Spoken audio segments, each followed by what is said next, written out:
Indonesia menjadi salah satu dari 213 negara yang kini dilanda wabah virus corona. Pandemi tidak hanya mengakibatkan masalah kesehatan masyarakat, tetapi juga membawa implikasi ekonomi yang sangat luas. Sehingga banyak negara saat ini menemui tantangan yang begitu berat. Berbagai upaya telah dilakukan pemerintah Indonesia untuk menjamin kesehatan masyarakat dan juga menyelamatkan perekonomian nasional, serta stabilitas sistem keuangan. Lalu, apa saja strategi pemerintah Indonesia dalam menahan dampak negatif pandemi COVID-19 terhadap perekonomian dan juga menjaga stabilitas pembangunan berkelanjutan? Insight akan membahasnya bersama saya, Desi Anwar.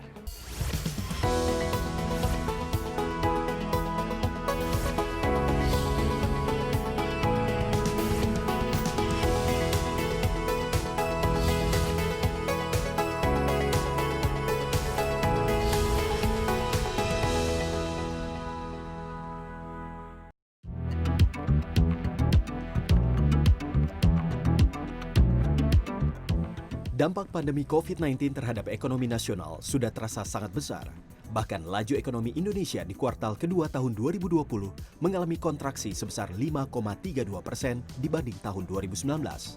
Berbagai upaya dilakukan pemerintah untuk menggerakkan roda ekonomi agar tidak terjerumus ke jurang resesi, seperti membentuk Komite Penanganan COVID-19 dan Pemulihan Ekonomi Nasional, pemberian stimulus bagi pelaku usaha terutama UMKM, serta bantuan sosial bagi masyarakat yang terdampak COVID-19. Kenapa bantuan-bantuan ini diberikan? Kita harapkan stimulus untuk ekonomi kita, terutama yang menengah bawah, bisa diberikan sehingga ada daya beli di sana. Konsumsi domestik kita juga akan naik. Sehingga kita harapkan pertumbuhan ekonomi secara nasional ini akan tumbuh lebih baik dari kuartal yang kemarin. Menteri Keuangan periode 2010-2013 Agus Martowardoyo menyatakan, di tengah pandemi COVID-19, kesehatan dan ekonomi adalah dua hal prioritas yang harus dilaksanakan secara seimbang dan harmonis. Selain itu, Agus juga meminta pemerintah merangkul pelaku bisnis, akademisi, organisasi kemasyarakatan, dan organisasi keagamaan dalam langkah pemulihan ekonomi. Sektor bisnis yang besar dan menengah, mereka tidak mengalami kondisi seperti di tahun 97-98. Dan pebisnis itu tahu apa yang mesti dilakukan kalau situasi sedang mengalami perubahan. Jadi, mereka harus dirangkul untuk sama-sama kita melakukan inisiatif untuk menjaga sosial ekonomi Indonesia. Program pemulihan ekonomi nasional dijalankan untuk menghindari kontraksi lebih dalam dan memulihkan sisi permintaan seperti konsumsi, investasi dan ekspor, serta sisi penawaran atau produksi. Langkah ini diharapkan dapat memberikan dampak baik pada pertumbuhan ekonomi di semester kedua sehingga kinerja pertumbuhan ekonomi tahun 2020 terjaga di zona positif.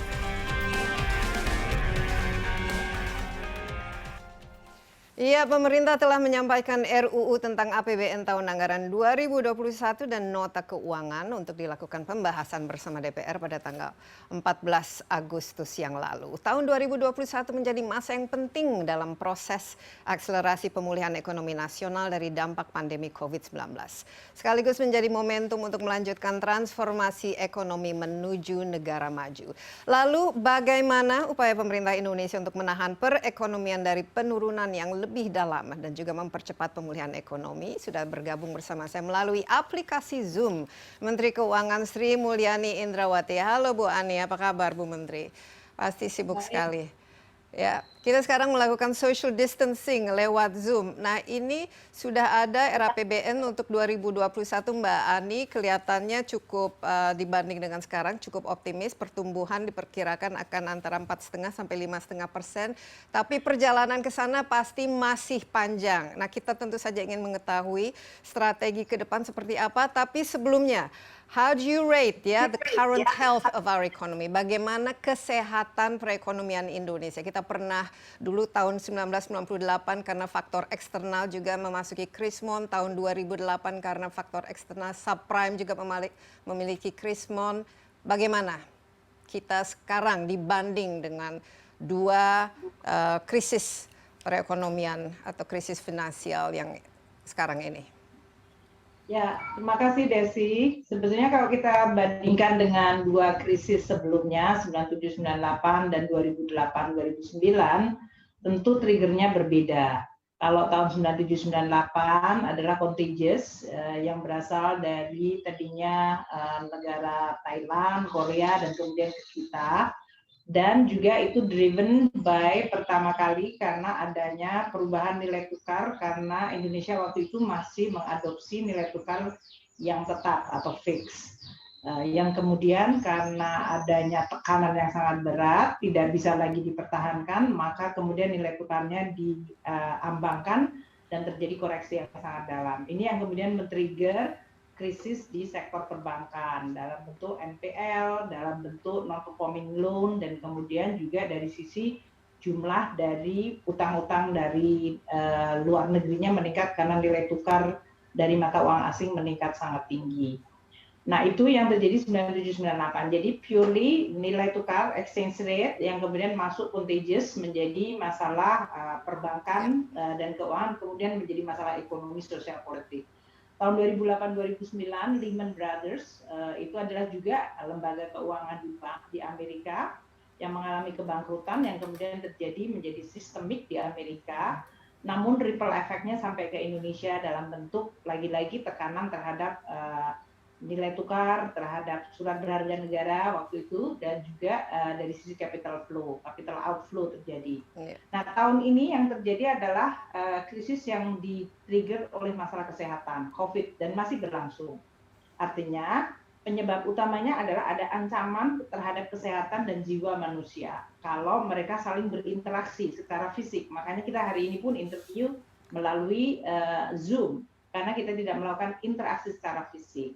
Nah, dalam situasi seperti ini, masalah kesehatan ini kemudian merembet menjadi masalah ekonomi. Karena orang tidak bisa berinteraksi, maka seluruh kegiatan ekonomi menjadi sangat terkendala. Konsumsi menurun tajam, investasi kemudian berhenti, dan pada saat WHO mengumumkan pandemi itu pada bulan Maret, seluruh dunia mengalami kepanikan. Makanya pada bulan-bulan Maret, April hingga bahkan awal Mei terjadi gejolak capital outflow dari negara-negara berkembang dan emerging. Dampaknya kalau dari sisi indikator ekonomi menjadi mirip karena nilai tukar tertekan, surat berharga negara juga dalam hal ini mengalami kenaikan yield dan terjadi capital flight sampai mencapai lebih dari 140 triliun hanya dalam waktu kurang dari 1 bulan. Ini tentu menimbulkan potensi terhadap kondisi stabilitas sistem keuangan dan tentu juga dari sisi kondisi ekonominya sendiri. Nah, inilah yang sedang dihadapi, jadi lebih multiple dibandingkan tahun 97-98 dan 2008-2009. Karena kalau kita fokus hanya ngomongin tentang ekonominya saja, apakah itu dari sisi sistem keuangan, apakah itu dari sisi growth, namun selama kondisi kesehatannya belum teratasi, dia akan menjadi kendala yang terus menarik ekonomi ke bawah.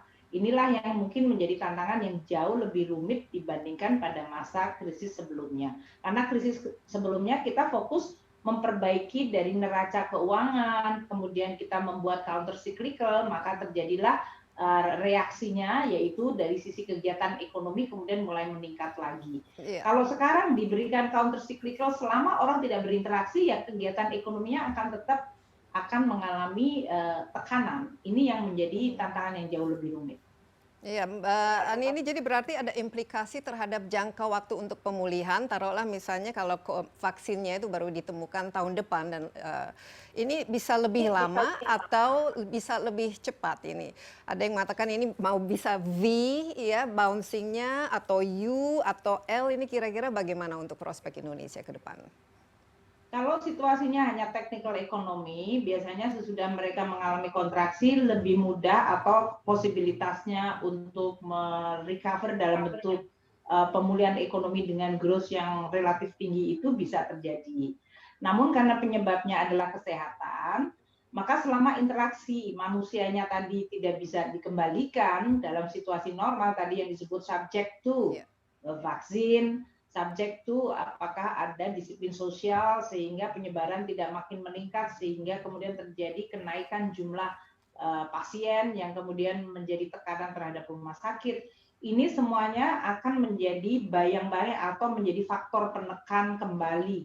Sehingga kalau mau menjadi V-shape akan tidak mungkin, yang kemungkinan terjadi adalah waktu dia recover, dia mungkin dalam situasi konsolidasi dulu sampai kondisi kesehatannya menjadi relatif lebih bisa terkendali. Nah, oleh karena itu, di dalam kita bicara tentang pemulihan ekonomi, memang di dalam Undang-Undang Nomor 2 Tahun 2020 atau Perpu Nomor 1 2020 kemarin, waktu pemerintah bereaksi atau melakukan respons terhadap ancaman COVID ini dengan mengeluarkan Perpu Nomor 1, kita membayangkan akan ada 3 tahun masa untuk benar-benar menghadapi COVID ini, kemudian konsolidasi, dan kemudian mulai mendekati kepada normalisasi sebelum terjadi apa yang disebut recover secara penuh. Namun kalau di dalam bahasa biasa, nampaknya orang hanya melihat katakanlah dari sisi growth. Kalau growth itu bisa terjadi reaksi teknikal. Jadi kalau habis negatif, dia bisa positif apabila kondisinya relatif bisa dikelola. Namun kalau kita bicara tentang sustain growth dan normalisasi, itu mungkin sesuatu yang membutuhkan waktu hingga sampai 2 tahun, bahkan 3 tahun di dalam perpu kita. Jadi kita 2020, 2021, dan 2022 itu masa kita untuk dari mulai terkena COVID, kemudian merespons, konsolidasi, dan sampai kita melakukan normalisasi.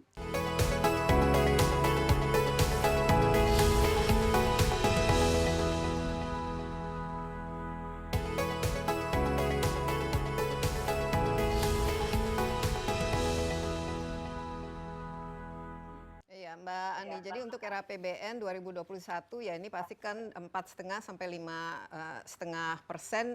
Ini sekarang saja kuartal kedua ini sudah dibandingkan tahun lalu minus 5,32%. Berarti untuk ada pertumbuhan yang positif awal tahun 2021 ke depan harus ada pertumbuhan di kuartal ketiga dan kuartal keempat. Ini bagaimana jalan panjang menuju 2021 dengan asumsi-asumsi yang cukup optimis ya kalau dilihat dari kondisi sekarang. Kalau kita lihat kuartal kedua yang negatif 5,3, memang lebih dalam dari yang tadinya diperkirakan oleh Kementerian Keuangan. Kami memperkirakan antara 3,5 hingga 5,1. Namun ini tentu masih di dalam range yang kita lihat itu. Oleh karena itu, fokus di kuartal ketiga untuk bisa terjadi normalisasi atau kompensasi terhadap kondisi kuartal kedua. Kuartal kedua ini kan karena PSBB dilakukan cukup banyak di berbagai provinsi atau kota, dan kemudian menyebabkan terjadinya seluruh kegiatan ekonominya terhenti. Nah, ini yang mencoba untuk dikejar melalui kuartal ketiga dengan fokus satu pada penggunaan instrumen fiskalnya, belanja-belanja kementerian lembaga harus meningkat, daerah-daerah untuk dipacu lagi, dan kita berharap kegiatan aktivitas masyarakat mungkin agak sedikit bisa ditingkatkan, namun tetap mengikuti protokol COVID. Karena kalau tidak nanti kita menghadapi trade-off. Kita ingin ngejar, tapi kemudian terjadi setback atau terjadi masalah dari sisi penyebaran COVID yang kemudian menyebabkan kita harus kembali lagi menutup. Ini terjadi di berbagai negara. Di Australia terjadi, di Jepang terjadi, di Jerman terjadi. Jadi kita juga harus hati-hati untuk yang disebut oleh Bapak Presiden gas dan rem kita itu harus betul-betul sinkron. Nah, kita berharap kuartal kedua tentu kemungkinan mungkin negatif atau mendekati nol bisa karena mungkin konsumsi belum sepenuhnya pulih. Kemarin konsumsi mengalami kontraksi yang dalam di kuartal kedua karena tadi PSBB dan juga investasi mengalami kontraksi. Kita berharap di kuartal ketiga ini akan sedikit mulai memulih, tapi mungkin belum sampai pada level yang nol atau bahkan di atas nol. Inilah yang kemudian menyebabkan mungkin di kuartal ketiga kita masih kemungkinan ada di antara 0 sampai minus 2%. Dalam hal ini minus 2 sampai 0%. Dan di kuartal ketiga kita mungkin bisa agak accelerate mendekati akhir tahun fiskal, dan mungkin dalam suasana masyarakat lebih bisa menata antara protokol kesehatan dengan kegiatan sosial ekonominya, maka ekonomi bisa berangsur pulih positif antara 0,4 hingga 3%. Kalau ini terjadi, maka seluruh tahun kemungkinan kita akan bisa mendekati antara minus 1 sampai 0%. Ini di 2020 keseluruhan tahun. Nah, tahun depan kuartal 1 karena kita masih tumbuh di 2,97 atau mendekati 3%, kita berharap akan bisa tumbuh accelerated. Namun nanti akan terkejar lagi di kuartal kedua karena kontraksinya sangat dalam di kuartal kedua tahun ini. Kita harap tahun depan kuartal keduanya akan terjadi recovery yang lebih baik karena adanya technical correction. Inilah yang sedang terus kita olah dan kita terus tekuni ya melalui policy pemerintah. Makanya pemerintah itu terus-menerus memperbaiki kebijakannya karena memang dalam situasi seperti ini kita tidak bisa dalam satu situasi yang kita tahu persis seluruh apa yang harus dilakukan. Namun kita terus melihat penyakitnya ini kemana nih, virusnya kemana, kondisi masyarakat seperti apa, dan oleh karena itu responsnya seperti apa. Umpamanya contohnya, kayak sekarang kita melaunch untuk daerah-daerah bisa menambah belanjanya melalui pinjaman daerah. Ini yang belum pernah terjadi kita lakukan. Karena daerah-daerah pendapatan asli daerahnya turun dan mereka membutuhkan untuk pemulihan ekonomi. Kemudian kita lihat lagi daerah-daerah masyarakat UMKM. Oh, mereka ternyata membutuhkan tambahan suntikan untuk kredit modal kerja. Maka kita introduce selain penjaminan, juga sekarang Bapak Presiden akan mengeluarkan bantuan Presiden Produktif, yaitu untuk 9 juta UMKM. Itu yang tidak ada tadinya di dalam framework atau desain awal kita. Waktu bulan April Mei yang lalu itu belum ada. Sekarang kita identifikasi sebagai sesuatu yang penting. Terus kita ingin memberikan katakanlah tadi tambahan income untuk mereka yang pendapatannya di bawah 5 juta. Ini adalah tambahan dari bansos yang sudah diberikan untuk 29 juta keluarga plus kartu prakerja untuk 5,6 juta. Plus sekarang kita mau tambahkan lagi. Kenapa? Karena kita lihat ini nggak mungkin akan terjadi daya beli yang sustain dan bisa pulih kalau kita tidak tambahkan suntikan terhadap daya beli tersebut. Iya, dan sekarang sudah bulan Agustus, sebentar lagi masuk ke akhir tahun. Sebenarnya kan belanja yang dilakukan oleh pemerintah ini sangat krusial ya, kunci dari bagaimana menstimulasi perekonomian ini. Ini bagaimana kira-kira bisa lebih dipercepat lagi spending dari pemerintah? Mungkin proyek-proyek infrastruktur yang sempat mungkin terhenti dan lain sebagainya, Mbak Ani, bagaimana supaya lebih dipercepat lagi disbursement dan penggunaan dari budget untuk tahun ini? Nah, pemerintah melakukan langkah-langkah, Presiden sendiri bahkan kan menyampaikan, wah sarapan saya tiap pagi adalah angka penyerapan, supaya beliau memberikan tekanan kepada seluruh kementerian, lembaga, dan daerah bahwa semuanya sekarang berfokus kepada bagaimana menyalurkan APBN tahun 2020 yang sudah kita revisi 2 kali berdasarkan Perpu atau Undang-Undang Nomor 2 itu dengan jumlah anggaran yang meningkat sangat besar untuk kementerian, lembaga, dan penanganan COVID. Nah, penyerapan ini yang menjadi fokus. Bahkan Presiden mengundang menteri-menteri per 10 menteri dan dilihat bagaimana jumlah belanja mereka. Dan kemudian dilihat kamu akan perlu halangannya di mana. Para menteri harus melihat rencana pencairan dari dananya. Jadi sampai sedetail itu, Desi. Yang kedua juga dari desain pemulihan ekonomi. Yeah. Kalau seperti yang saya sebutkan tadi, kita mendesain awalnya adalah untuk bantu UMKM, tapi ternyata nggak semua UMKM dapat, atau UMKM yang belum terdaftar masih banyak. Jadi caranya gimana untuk reaching out kepada mereka? Ini yang sekarang terus diperbaiki pendataannya. Kemudian kalau kita bicara tentang sektor keuangan, kita akan lihat apakah masalahnya adalah sumber dana, dalam hal ini likuiditas yang murah. Makanya pemerintah kemarin menaruh uang di bank-bank, Himbara maupun BPD, di dalam rangka untuk mendorong mereka ayo segera meminjamkan, dan waktu dia meminjamkan pun mereka bisa menjaminkan kreditnya itu agar kalau sampai terjadi non-perform mereka tidak terkena seluruhnya. Ini semuanya tujuannya adalah untuk mengembalikan apa yang disebut confidence dan juga mengembalikan normalisasi dari kegiatan ekonomi yang terhenti karena COVID. Dan memang karena yang menjadi faktor menghentikan itu adalah penyakit dan penyakitnya masih di situ, sementara pemerintah mencoba mengembalikan, itu menjadi tantangan yang luar biasa besar. Dan ini nggak cuma di Indonesia, Desi. Iya, Di semua negara dunia. juga sama. Negara pengen mencoba pakai fiskal policy-nya, APBN-nya, mereka melakukan ekspansi, monetary policy-nya melakukan ekspansi. Namun kalau rakyatnya masih terkena ancaman COVID, sehingga kegiatan ekonomi belum bisa balik, itu instrumen-instrumen ini akan mengalami tantangan yang luar biasa. Namun kita tidak boleh menyerah, makanya terus kita lihat, makanya tadi kita sebutkan penyerapan anggaran seperti apa dari program COVID atau PEN maupun program yang semula. Tadi padat karya, sekarang kita lihat mana padat karya yang paling cepat, Menteri PUPR ditambahkan, Menteri Pertanian ditambahkan.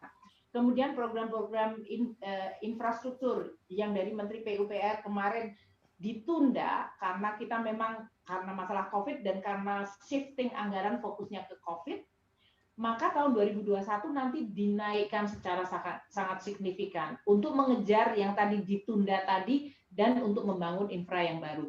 Jadi memang tahun 2021 ini adalah tahun di mana kita melakukan konsolidasi, namun juga pada saat yang sama kita akan melakukan akselerasi dari kegiatan ekonomi dan reform kita. Karena ini yang dibutuhkan oleh Indonesia. Meskipun masih ada COVID, tidak berarti kita tidak fokus kepada reform dan konsolidasi untuk bisa pulih kembali.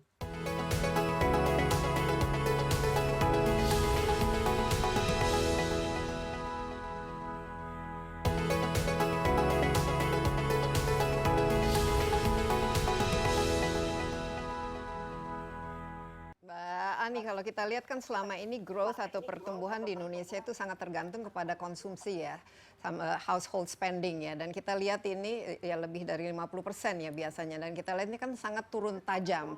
Ini ke depan dalam beberapa bulan ke depan ini dengan tadi ada keringanan pembayaran utang, pinjaman dan lain sebagainya. Ini seberapa besar kita bisa menggantungkan pemulihan ini dengan memulihkan consumer confidence? Saya lihat kan justru spending ini semakin lama semakin turun. Orang yang punya saving, orang punya uang justru juga tidak ingin melakukan spending.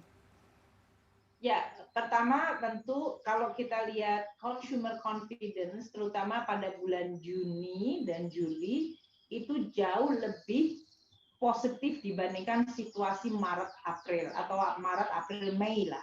Yang paling dalam itu April dan Mei. Itu the deepest, mereka decline very sharply. Tidak hanya consumer confidence, tapi kegiatan ekonomi dan confidence terhadap keseluruhan kondisi ekonomi itu mengalami perlemahan yang sangat tajam pada bulan Maret, April, Mei terutama. Nah, Juni kita melihat sudah terjadi adanya pemulihan, confidence mulai pick up, beberapa indikator konsumsi kita melihat perdagangan besar, eceran sudah mulai pulih lagi sesudah mengalami the deepest kontraksinya pada bulan April Mei itu. Kemudian kita masih lihat juga beberapa kayak PMI kita yang tadinya turun di bawah 30, di 26, dia sekarang sudah di atas 40. Kita berharap akan segera mendekati 50%, sehingga itu adalah kondisi normal atau bahkan positif. Ini yang kita anggap sebagai suatu perkembangan yang positif.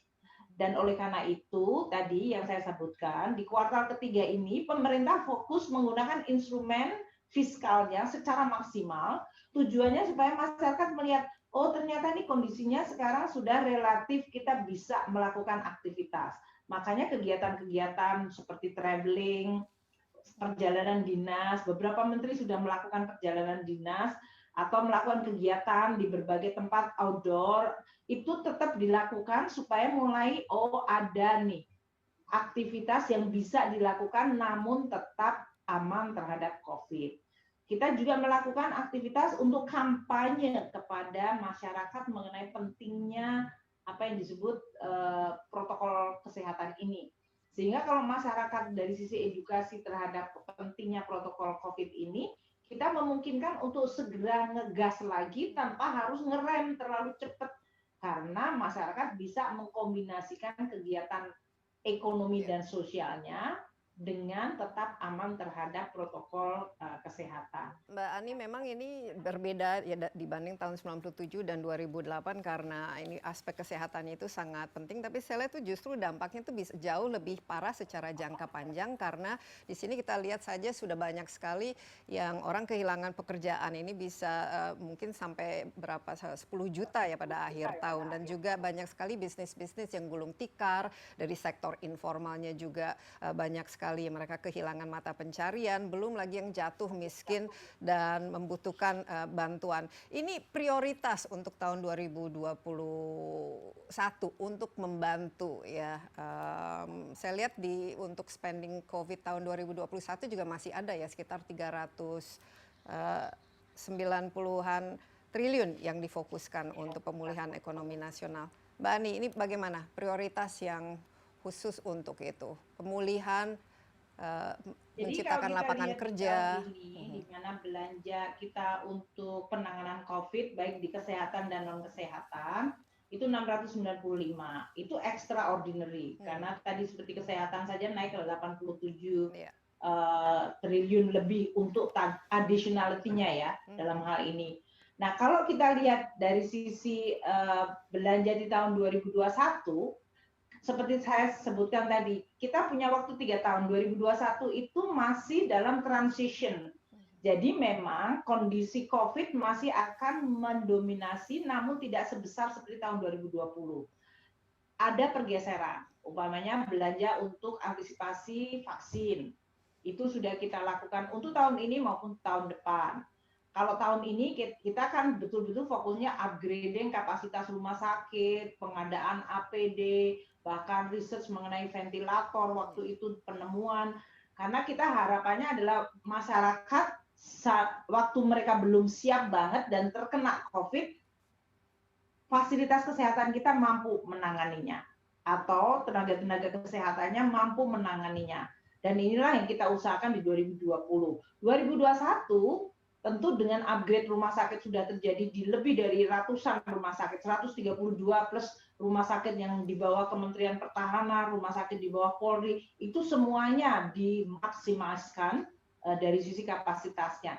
Tahun 2021 fokusnya adalah kepada research untuk vaksinasi dan pengadaan vaksin. Kalau seandainya vaksinnya bisa ditemukan dan kemudian terjadilah produksi vaksin yang kemudian harus kita berikan kepada masyarakat. Itu menjadi untuk kesehatannya. Selain tentu kita berharap di bidang kesehatan ya nggak cuma COVID, karena kita punya TB, kita masih punya stunting, kita punya ibu-ibu yang meninggal waktu melahirkan anak. Nah, kita perlu untuk memberikan gizi kepada anak-anak yang kurang gizi. Itu menjadi masalah kesehatan yang harus tetap menjadi prioritas kita. Makanya 2021 selain COVID, mungkin skill-nya menurun, tadi angkanya nggak sampai 695, namun kita juga memberikan tambahan aktivitas di dalam rangka untuk bisa meningkatkan kapasitas kita membangun sistem kesehatan yang lebih baik. Itu makanya kita sebut reform, konsolidasi, dan reform serta recovery. Itu 3 hal, reform, recovery, dan konsolidasi sesudah krisis. Itu tercermin di dalam belanja-belanja yang kita berikan. Untuk belanja UMKM juga tetap ada sebagian yang kita tambahkan. Untuk bansos kita akan tetap sebagian akan diteruskan di tahun 2021 sampai pertengahan tahun. Itu yang menggambarkan tadi transisi konsolidasi. Namun fokus kita di 2021 adalah reform sebetulnya. Reform di bidang pendidikan, reform di bidang kesehatan, bantuan sosial, reform di belanja negara, reform di bidang perpajakan, reform di bidang competitiveness. Itu tetap akan dilakukan supaya Indonesia pasca COVID kita punya fondasi yang lebih baik untuk bisa mengejar akibat setback tadi. Setback karena COVID menyebabkan tambahan orang miskin, setback COVID karena terjadi orang-orang yang kemudian kena PHK. Dan kita memberikan kombinasi jaring pengamannya waktu mereka terkena jadi menjadi miskin, di situ ditangkap dengan bansos kita, dan kemudian mereka pulih lagi. Makanya belanja untuk bansos plus belanja untuk anak-anak yang sekarang masuk di dalam kelompok miskin ini, apakah dalam bentuk beasiswa, tambahan belanja untuk rumah tangganya, itu ditingkatkan Ya, jadi supaya mereka ngejar lagi. ya, Kemudian kalau untuk yang PHK dan lain-lain, selain kartu prakerja tadi, kalau begitu dia kena PHK atau dirumahkan, jaring pengamannya mereka adalah dalam bentuk BPJS tenaga kerja plus yang disebut kartu prakerja, itu tambahan. Itu adalah yang disebut jaring pengamannya mereka. Sesudah itu mereka bisa cari kerja lagi sesudah mungkin mereka mendapatkan training, dan kita berharap kondisi ekonominya akan menjadi lebih baik juga. ya, dan stimulus Oke? juga ya untuk bisnis-bisnis itu kan perlu kan, supaya bisnis Betul. juga bisa pulih kembali. Kita confidence, ya, yang paling penting sebetulnya juga confidence dari dunia usaha. Karena bagaimanapun nggak mungkin dalam satu perekonomian itu hanya pemerintah sendiri yang akan melakukan dan mencoba untuk menangani masalah. Yang paling penting memang tadi masyarakat, confidence konsumen, dan bisnis confidence. Makanya seluruh policy-policy pemerintah tetap kita fokuskan supaya bisnis ngerti. Saya tahu bahwa semua bisnis sekarang sedang struggle menghadapi COVID. Namun mereka juga tahu bahwa ini adalah situasi yang akan mengubah cara mereka berbisnis, sambil mereka melihat ke depannya ini mau kemana nih ekonomi kita, supaya mereka juga tetap menyiapkan ke sana. Jadi ini memang tantangan yang luar biasa. Survivability mereka, makanya pemerintah memberikan banyak sekali dukungan pada sektor bisnis. Pertama kemarin, pajak-pajak semuanya, pajaknya diturunkan atau pajaknya diberikan break, PPN-nya akselerasi untuk restitusi, PPh-nya diturunkan, PPh-nya diberikan diskon dulu untuk cicilannya, kemudian pajak PPh 21 untuk karyawan ditanggung pemerintah, pajak untuk usaha kecil dibebaskan atau ditanggung pemerintah, pajak impor bahan baku ditanggung pemerintah, semuanya itu supaya mereka nggak mendapatkan tambahan tekanan, fokus mereka survive menghadapi COVID. Kemudian pemerintah masih memberikan tadi jaminan-jaminan kalau mereka pinjam lagi kredit modal, karena banknya maupun perusahaannya masih sama-sama khawatir, pemerintah hadir memberikan jaminan supaya mereka kembali lagi saling berinteraksi, pinjam sehingga mereka jalan lagi. Dan kemudian pemerintah juga memberikan tadi stimulus, berbagai stimulus yang diberikan. Ini tujuannya supaya business confidence itu secara berangsur pulih. Mereka pulih dari COVID dan mereka pulih bahwa kita tetap baik. Dan policy-policy pemerintah untuk memperbaiki ease of doing business juga tetap dilakukan. Jadi jangan sampai kita lupa ya bahwa COVID ini tidak berarti seluruh pemerintah nggak bekerja. Ini reform di bidang logistik tetap kita lakukan. Jadi semuanya tujuannya adalah supaya perusahaan itu nanti, oh kondisi ekonomi kita memang semuanya terhantam COVID. Semua negara mengalami. Namun Indonesia ternyata tetap memikirkan fondasi-fondasi untuk menciptakan kegiatan ekonomi yang sehat dan robust ke depan, sehingga pertumbuhan bisa pulih kembali, kemudian penciptaan kesempatan kerja bisa tumbuh lagi, dan tentu kemiskinan bisa diturunkan. Iya.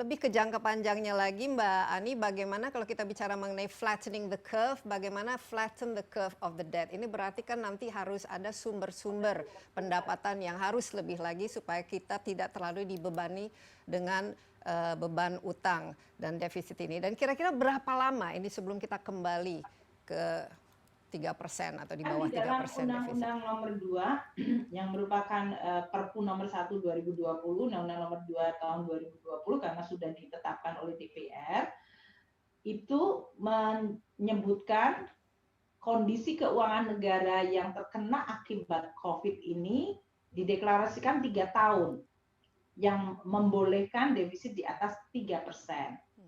Ini karena tekanan waktu COVID, belanjanya naik dan kemudian penerimaannya turun sehingga defisit tidak terhindarkan. Nah, namun dengan kita mengatakan 3 tahun ini kita memberikan signal yang sangat clear, nggak semua negara melakukan seperti itu. Kita mengatakan bahwa dalam 3 tahun kita harus kembali lagi kepada situasi disiplin fiskal kita yang telah menjaga Indonesia selama lebih dari 20 tahun ini secara baik, yaitu maksimum defisit 3%. Itu satu. Yang kedua, tentu di dalam proses ini kita tetap melakukan dua hal yang luar biasa penting. Belanja walaupun naik tidak berarti kemudian kita buang-buang duit. Dia harus belanjanya baik, dia harus produktif. Apakah untuk infrastruktur atau untuk membantu masyarakat miskin, memperbaiki pendidikan, memperbaiki kesehatan. Itu semuanya penting bagi masyarakat dan bagi ekonomi. Sehingga kualitas belanjanya akan menyebabkan rakyat kita menjadi lebih kuat, lebih memiliki daya tahan, dan bahkan menjadi produktif. Infrastruktur kita menjadi lebih baik, lebih efisien, mobilitas masyarakat menjadi lebih bagus. Kemudian dari sisi penerimaan juga harus ada reform, makanya pajak harus direformasi terus. Sekarang ini kalau kita masuk digital, kita sudah mulai punya pajak untuk digital, tapi itu masih PPN. PPh-nya kita masih akan sangat tergantung kepada bagaimana negosiasi internasional ini. Karena perusahaan-perusahaan digital itu biasanya mereka beroperasi across country, antar negara. Sehingga apa yang disebut menetapkan dia bayar pajaknya di mana dan berapa itu adalah subject to negosiasi antar negara. Kemudian kita juga harus memperbaiki administrasi perpajakan kita. Yang rumit harus dijadikan simple. Yang mereka bisa membayar secara online, mereka harus lakukan. Yang tadinya formulirnya berlembar-lembar menjadi hanya satu lembar dan simple. Itu semuanya kita lakukan dalam reformasi perpajakan. Dan tentu dari sisi tata kelola, bagaimana kalau masih terjadi korupsi, bagaimana kita bisa mengawasi secara lebih baik. Dan yang terakhir tentu kita juga memperbaiki database kita sehingga baseline kita itu menjadi lebih bagus untuk perpajakan.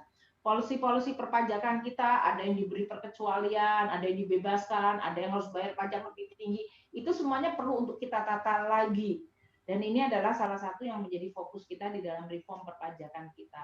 Jadi semua hal kita lakukan. Selain tadi jumlah tambahan utangnya diturunkan sesuai dengan disiplin fiskal, kita juga harus dalam existing belanja dan existing pendapatan itu dilakukan reform sehingga setiap rupiah uang rakyat itu bisa betul-betul membangun negara kita atau memperbaiki fondasi dan produktivitas ekonomi kita. Iya, tapi terus terang Mbak ini optimis karena selama ini saja kan sangat sulit untuk meningkatkan basis pajak tanpa COVID pun ya dan melakukan reformasi ini dalam 3 tahun dan kemudian kita harus bisa men-service debt ya yang semakin melebar. Ini bagaimana terus terang secara ini melihat track record yang kita miliki selama ini dalam melebarkan ya pendapatan dari pajak itu. Pertama adalah bahwa kita melihat bahwa transformasi banyak aktivitas yang sekarang masuk ke digital memberikan landasan optimisme. Karena berarti recordnya jauh lebih bisa kita peroleh secara timely dan mungkin dari sisi deviasi atau akurasinya menjadi lebih baik. Ini yang kemudian memberikan basis pajak kita yang lebih baik. Namun Indonesia juga negara di mana informal sektor dan traditional sektor yang sifatnya informal itu juga masih sangat besar. Nah, kalau usaha-usaha kecil ini bisa masuk ke dalam online, memang ini akan memberikan dampak yang lebih baik dari sisi basis. Namun juga dari sisi tax evasion atau tax avoidance. Kalau kita bicara tentang policy perpajakan kita, sekarang kerjasama antar negara untuk mengejar mereka yang menghindari pajak atau yang melakukan pengurangan perpajakannya dengan mencoba untuk pindah ke jurisdiction yang lain, ini juga merupakan fenomena yang dihadapi semua negara. Makanya di dalam G20 ada agreement untuk menghindarkan atau memerangi apa yang disebut base erosion profit shifting. Jadi mereka melakukan erosi basis pajak dan shifting profit ke daerah yang negaranya pajaknya paling rendah. Yeah. Jadi kalau di Amerika kan kelihatan banget, mereka pindah ke Irlandia karena Irlandia itu bisa benar-benar post office headquarter. Beberapa perusahaan farmaceutical bahkan Google atau Apple waktu itu dia merecord pajaknya di Irlandia padahal dia adalah negara di Amerika Serikat. Itu pun makanya dilakukanlah pengejaran pajak terhadap daerah-daerah yang dianggap memberikan tax haven itu, yang secara tidak fair muncul di berbagai bagian dari dunia ini. Dan yang ketiga tentu kita ya tetap tadi selain dilakukan secara mendalam di dalam negeri sendiri, karena bagaimanapun kita tetap harus memperbaiki administrasi, orang-orang pajaknya harus menjadi lebih baik, kemudian kompetensinya, kemampuan untuk collection-nya, organisasinya, database-nya, bisnis prosesnya itu juga sama pentingnya. Jadi semua kita lakukan. Optimis nggak? Ya harus optimis karena nggak punya pilihan. Karena kalau nggak optimis kita nggak akan bisa memecahkan masalah ini. Apakah bisa efektif? Ya harus diusahakan untuk efektif. Makanya kita terus pada Direktorat Jenderal Pajak saya minta perbaiki dari sisi seluruh perkantorannya, cara tata kelolanya, monitoringnya, mencapai targetnya, dan lain-lain.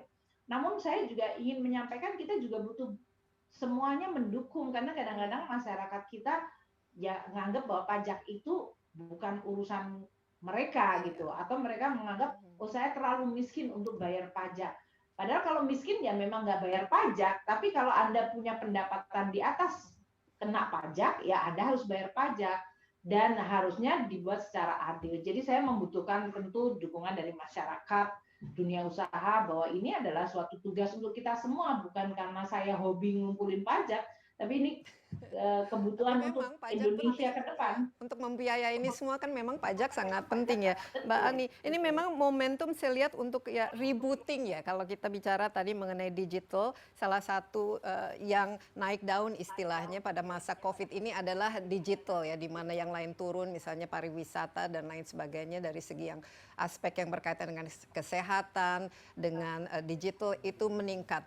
Ini bisa momentum ini selain reformasi, apakah kita bisa ke depan melakukan refocusing secara total terhadap prioritas bagaimana kita menggunakan our budget ya, sistem perekonomian kita gitu, dengan segala macam lessons learned yang kita hadapi. Dan kedua, kita kan di dunia juga mengalami hal yang sama, jadi kita tidak bisa banyak tergantung terhadap dunia. Mungkin juga momentum untuk memperkuat pasar domestik sehingga kita bisa menciptakan yang negara yang kalau saya lihat sekarang masing-masing negara survival untuk masing-masing lah, apalagi melihat apa yang terjadi antara Amerika Serikat dan China itu semua survival mode yang memikirkan diri sendiri. Jadi mungkin ke depan rebooting tahun 2021 sampai 2024 Presiden Jokowi minta supaya seluruh fondasi transformasi dari teknologi informasi dan telekomunikasi Indonesia harus dilengkapkan. Muncullah kemudian ada 12.000 desa yang belum connected, internetnya on off atau bahkan sama sekali belum bisa internet connection. Kita melakukan akselerasi. Berapa belanja modal kita untuk membangun informasi, infrastruktur, telekomunikasi, dan informatika ini dalam waktu kurang dari 3 tahun ke depan. Agar semua desa, semua SD, semua madrasah, semua sekolah, semua puskesmas bisa connected. Sehingga transformasi digital sekolah bisa terjadi. Kalau kemudian sekarang sekolah nggak bisa ketemu, tapi kemudian mereka punya keluhan terhadap kualitas maupun biaya, itu harusnya bisa makin teratasi. Kalau orang puskesmasnya jauh dan nggak bisa konsultasi dokter spesialis yang ada di kota, maka dia bisa dilakukan. Kayak sekarang ada Halodoc dan yang lain-lain, itu bisa dilakukan. Dan juga kegiatan transformasi birokrasi sendiri. Kalau dulu terlalu banyak biaya perjalanan atau meeting-meeting yang tidak produktif, kan anggarannya bisa di-shift-kan untuk yang lebih produktif masyarakat. Bukannya kita tidak belanja, pemerintah tetap perlu belanja karena itu mendorong ekonomi, tapi belanjanya untuk hal yang lebih bermanfaat untuk ekonomi dan masyarakat. Inilah yang kemudian menimbulkan apa yang disebut kesempatan untuk transformasi dari cara kerja pemerintah, cara belajar, edukasi, dan pendidikan, cara untuk menyelenggarakan akses kesehatan, dan juga dari sisi reform yang lain seperti bantuan sosial dan yang lain-lain. Kalau kita punya by name, by address, by account number, maka kita akan lebih cepat kalau sampai terjadi suatu krisis, oh kita tahu yang mana yang harus dilindungi duluan. Kan kalau di dalam suatu seperti sekarang ini, Desi, nggak semua orang dalam situasi yang urgently harus diprotek. Ada yang memang cukup kuat untuk bisa dia bertahan, ya mereka harus tetap bertahan. Tapi yang betul-betul lemah, yang betul-betul mereka dalam situasi rapuh, yang betul-betul miskin, mereka yang harus menjadi fokus kita. Nah, kalau kita punya database bagus, digital infrastrukturnya bagus, kita bisa melakukan jauh lebih efisien, lebih cepat, dan tentu lebih akurat. Inilah yang menjadi fokus kenapa di dalam tahun 2021 anggaran untuk TIK ini ya, untuk telekomunikasi, informasi, komunikasi itu ditingkatkan luar biasa tingginya. Ini karena kita mau menjangkau dan melakukan reform sekaligus.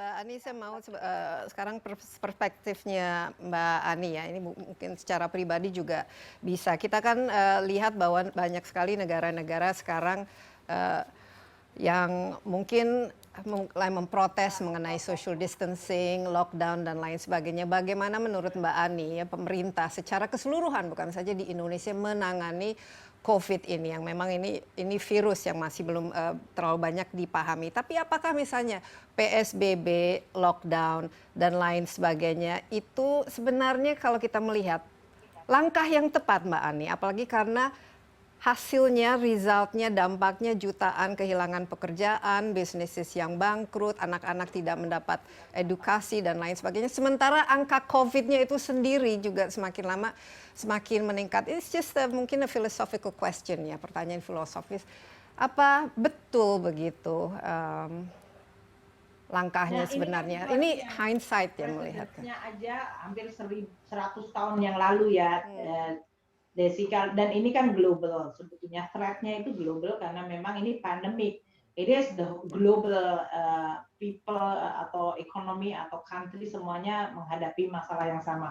Nah, dalam situasi yang sebetulnya tantangannya global, kan sebetulnya kita berharap ada institusi yang bergerak secara global itu menjadi provider dari berbagai hal, dari mulai informasi, dari mulai hasil research, guidance, dan lain-lain. Unfortunately kan dalam situasi seperti ini justru WHO itu tidak mendapatkan support gitu. Dan beberapa kali kan mereka melakukan revisi dari berbagai informasi. Dan kita dalam kondisi mungkin beda dengan 1918 waktu terjadi flu Spanyol, yaitu bahwa kondisi hari ini dengan teknologi informasi itu hoax dan misinformation itu jauh lebih efektif masuknya dari informasi yang berasal dari otoritas yang dipercaya, apakah itu dari WHO, dari pemerintah, dari research institute. Ini yang menyebabkan tantangan kita jauh lebih besar. Nah, seperti di dalam kita menghadapi suatu tantangan global, responsnya itu seharusnya juga global.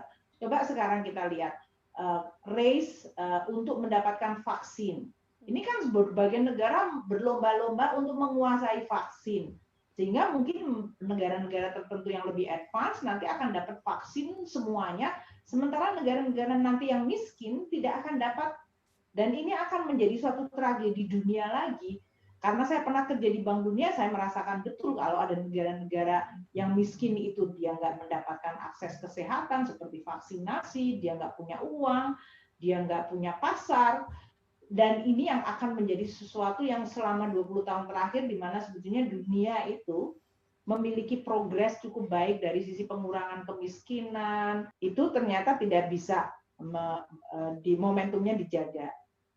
Ya, Mbak Ani, ini terima kasih banyak Mbak Ani, memang waktunya sangat sibuk ya. Tapi Mbak Ani, tips kesehatan, menjaga kesehatan apalagi sebagai Menteri Keuangan, ini apa-apa saja yang dilakukan selama ini, Mbak Ani? Desi, sebetulnya kalau kita lihat dalam situasi seperti ini, I think the right attitude adalah kita semuanya di dalam solidaritas peri kemanusiaan lah yang adil dan beradab, kira-kira gitu ya. Iya. Artinya kita itu memiliki solidaritas bahwa kita menghadapi suatu tantangan bersama. Dan oleh karena itu nggak ada yang merasa jauh lebih ngerti atau semuanya benar. Semuanya harus dilakukan secara terbuka namun fleksibel untuk melakukan adjustment. Karena memang yang kita hadapi itu very dynamic. Dan terakhir tentu kita tetap harus optimis bahwa walaupun ini selalu adalah menggunakan seluruh effort kita, kadang-kadang yang kita lakukan mungkin tidak sempurna, ini tidak menjadi alasan kita untuk kemudian menyerah atau berkecil hati atau bahkan give up gitu ya dalam hal ini. Ini yang mungkin menjadi sesuatu yang sangat penting. Dan Indonesia punya capital yang sangat besar. Capitalnya itu tidak hanya dalam bentuk duit, tapi social capital kita. Negara kita ini relatif dalam suasana masyarakat kita saling tolong menolong, mereka saling punya kebaikan.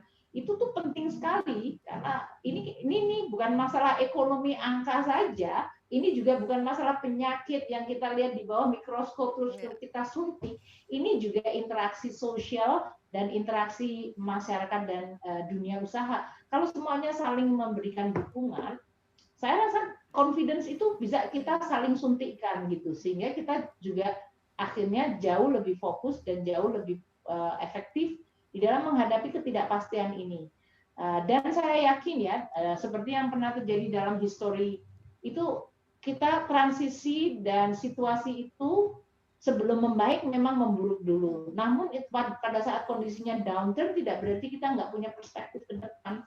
Jadi pada saat kemarin kuartal kedua itu is really hard, itu mungkin sudah behind us, tapi tidak berarti bahwa kita kemudian tantangan ke depan itu juga lebih mudah. Namun kita punya harapan karena yang kemarin sangat berat, yaitu kuartal kedua, ternyata kita bisa lewati. Dan itu berarti kita punya modal untuk bisa maju ke depan lebih baik. Mungkin itu yang bisa saya sampaikan. Iya, baik. Terima kasih Mbak Ani. Tapi menjaga kesehatan secara pribadi supaya tidak stres, olahraga terus ya dilakukan Mbak Ani, makan yang sehat dan lain sebagainya. Apa kira-kira rutin? Itu harus, ini kan aku selalu bilang ini paling bahwa penting di COVID. COVID itu saya bilang sama tim saya di Kemenku, kita itu kayak ikut maraton tapi sprint. Jadi you have to run very fast, tapi kita tahu it's gonna be berapa kilo, 25 kilo atau 40 kilo, whatever yang kamu maraton mau 5 kilo, tapi it's long, tetapi kita juga harus cepat. Makanya tadi kita itu menjaga endurance kita dalam kondisi di mana kita harus tetap fleksibel dan responsif, namun jangan habis tenaga di kuartal 1 aja gitu atau di 2020. Karena building and rebuilding-nya itu akan membutuhkan tenaga dan fokus yang sama pentingnya.